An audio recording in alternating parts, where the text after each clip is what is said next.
जिंदगी के इस तवील सफर में मैंने बेशुमार रास्ते बदले,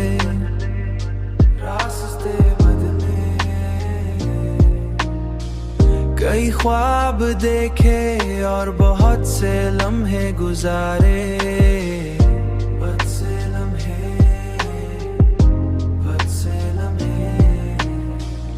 मगर दिल को वो सुकून कहीं न मिला जो तुम्हारी एक मुस्कुराहट में था।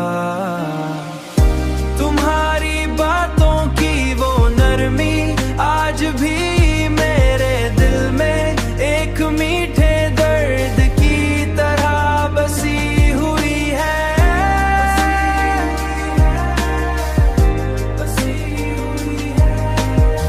एक मीठे दर्द की तरह बसी हुई है। मैं अक्सर सोचता हूँ कि अगर वक्त को वापस मोड़ा जा सकता,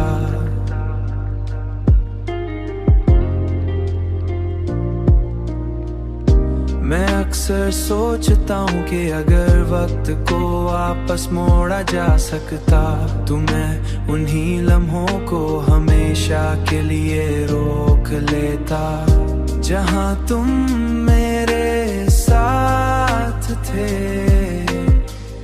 जहाँ तुम मेरे साथ थे।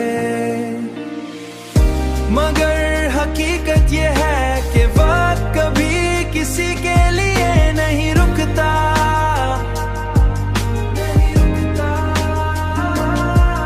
और हमें उन्हीं अधूरी यादों के साथ जीना पड़ता है, अधूरी यादों के साथ जीना पड़ता है। शायद यही मोहब्बत की सबसे बड़ी आज़माइश